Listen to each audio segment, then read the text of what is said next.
Good morning, good morning, good morning. I hope everybody's doing well out there. Well, this is Thomas Taylor III coming to you live once again from Lawrenceville, Georgia on this Sunday morning, May 1st. Yep, that's right. The 1st of May already. As you can see, like I said before, this year is going by fast. It's already May 1st, right? Just think about that.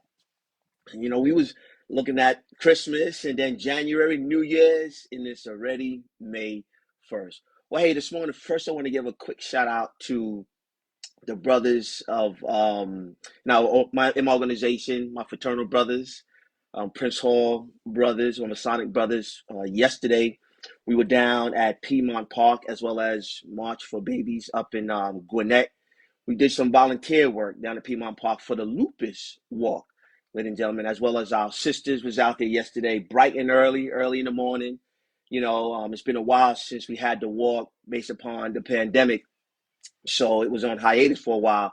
So it was good to see the brothers out there congregating together. We kind of set the walk up early, bright and early in the morning, you guys, as well as we did March for Babies up in Gwinnett and Duluth. So I just want to say great job, you guys, for volunteering your time yesterday.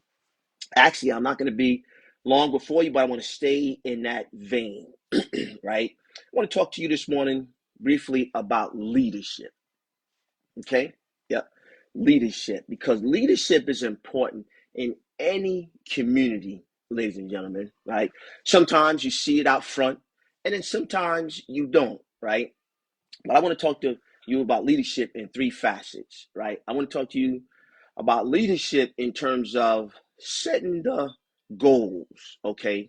What's the goals, all right? And then what's the plan? And then what's the behavior that drives it, right? Because when you're a leader, and especially a servant leader, you have to be out front doing things that most people don't want to do. Why? Because you feel like there's something inside of you that can help other people, right? Because unfortunately, and let's just call it what it is, most people do not like to be in the front, right? They don't like to lead, right? Most people, for whatever reason, right, they just feel a little bit more comfortable if they're in the back, right? If they just following, right? And we can go further back, but if we could just go back around Martin Luther King Jr.'s time, right? He didn't really want to do what he was thrust to do. Well, there's nobody else that wanted to do it. So they say, hey, Martin, you're the perfect one, right? You got this going on, you got that going on. You're the perfect one. He was like, nah, I'm good. But obviously, it was his destiny, right? And if you really want to get deep around those times, even though now a lot of people praise him, right? And they kind of, give respect, but everybody really didn't want to follow Dr. Martin Luther King at that time. Why? Because your life was in jeopardy, right? So just think about people didn't want to follow, but the leader was getting death threats, right? Ultimately, you know, gave the ultimate sacrifice, which was his death, right? But he still stood in there and led, right? Because he understood that what he was doing was bigger than who he was. And what he was doing was bigger than the moment. So just think about it, right? Just think about our ancestors. And it doesn't matter what nationality you are. You know why? Because all of our ancestors sacrificed something. They all did in order for us to have the things that we have today. So just think about if nobody then actually took on a responsibility of leading, right? Because sometimes we downplay it, but it's very important, ladies and gentlemen, right? And if you feel that you have it in you, but you're just not so sure, I challenge you to get out there anyway, right? And learn as you go, right? But if you feel that, you have people that follow you or listen to you, hey, it's your duty, it's your job to do more. So, in terms of leadership, in terms of the goal, right? Like, what's the goal? And the same thing I talk about leadership for men in your household, right?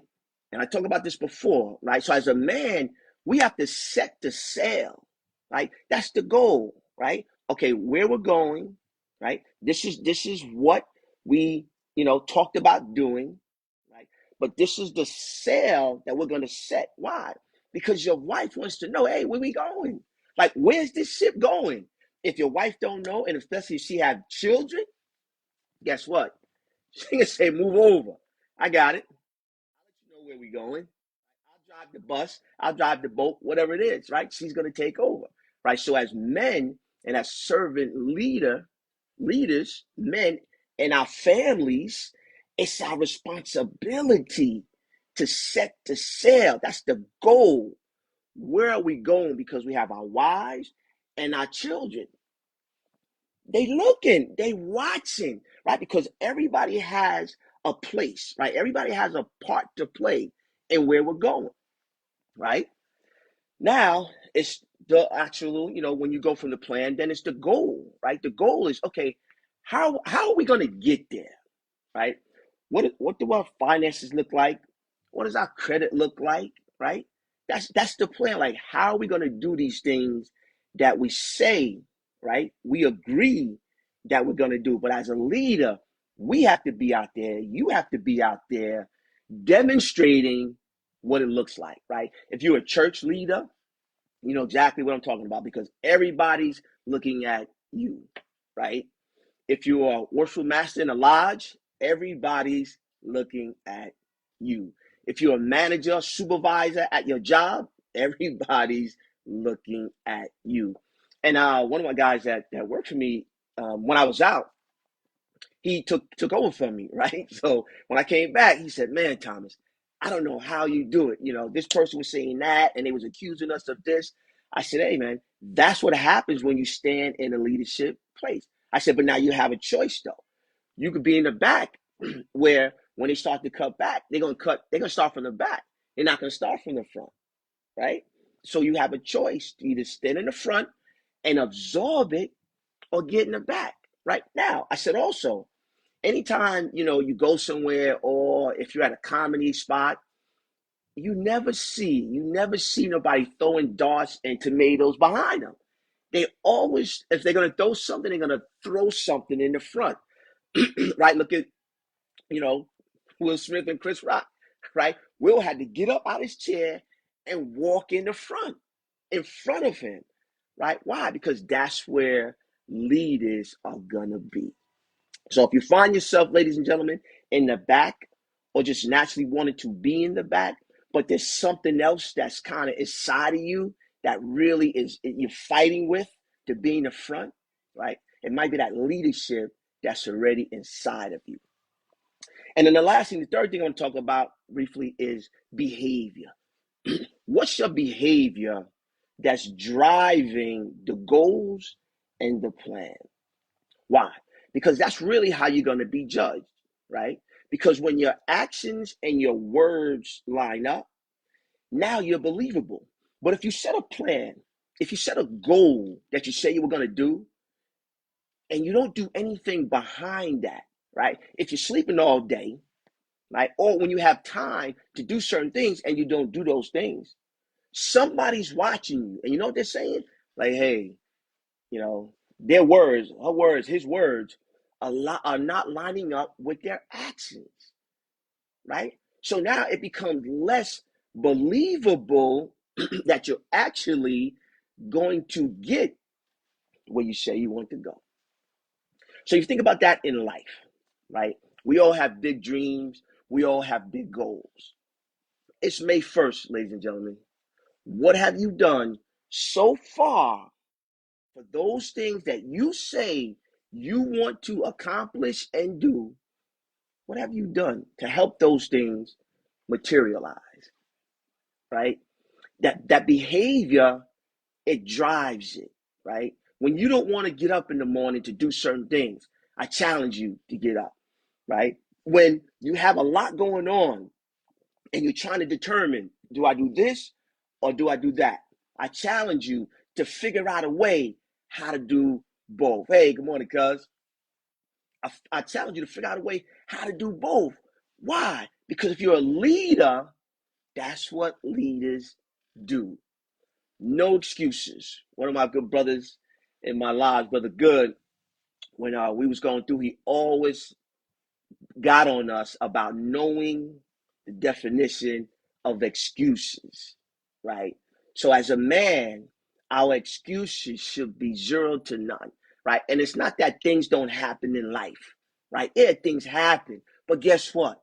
We have to figure it out anyway because we have people, individuals that's counting on us. You have people that's counting on you, right? Don't give up.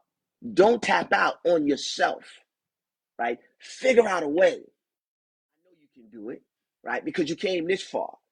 Plus, your ancestors sacrificed, they led just so you can have the freedoms that you have today, right? So I don't want you to just squander those things or take those things for granted, you guys, right? It's inside of you. It is, right? And sometimes we have to face adverse circumstances to dig deep down inside of us to pull out what's already been laying dormant. Now, this is the challenge. You think most people are not paying attention. You think nobody cares. And typically, most people don't care. But there's individuals that's counting on you to be that leader that's inside of you, ladies and gentlemen, right? As a servant leader, right? You have what it takes. If you have to do it scared, do it anyway. If you have to do it and don't have people supporting you, do it anyway, right? Because eventually they will see that you're a man or woman of your word. So on this Sunday morning, May 1st, let's really lean into leadership, servant leadership, to understand what that looks like in your household, right? On your job, in your church, in your community, right? Can people look at you and say, oh, yeah, that individual is a man or woman of their word because they always show up, right? Can your wife or your significant other have enough faith and confidence in you that you're driving them, you're taking the family in the right direction, right? And three simple ways for you to monitor that, right, is to understand what's the goal, right? What's the plan? And then what's the behavior that drives it? Well, hey, that's all I have for you this morning. You know, I could go on, but this month, what I'm going to do is I'm going to put some information out there so you guys can actually register. And I'm going to do a Zoom. We're going to do it over Zoom where it'll be interacting, probably about 60 minutes, right? So we can get some feedback. We can kind of go deeper and talk about some things that, you know, that's on your heart, right? That you had that you may not have anybody to actually discuss or talk to about it. Well, also, my website is just about 100%, but it's actually, you know, good enough right now. So I'm going to put my website in the comments, and it's tailoryourdreams.com. Everyone, if you want to book some time, an appointment, if you just kind of want a consultation, go on my website. You know, you can go to the calendar and book some time, and I'll be more than happy to talk to you. It's been a plum-pleasing pleasure as well as a privilege. Go out there, ladies and gentlemen, on this May 1st, right? May 1st, ladies and gentlemen, go out there and make it a great day, but prepare yourself to have an awesome year. Until we speak again, this is Thomas Taylor III. If you want to follow me, you can follow me on Instagram, Thomas Taylor III, my YouTube channel. It's all on my website, Thomas Taylor III. That's Taylor Your Dreams. Go out there and make it a great day.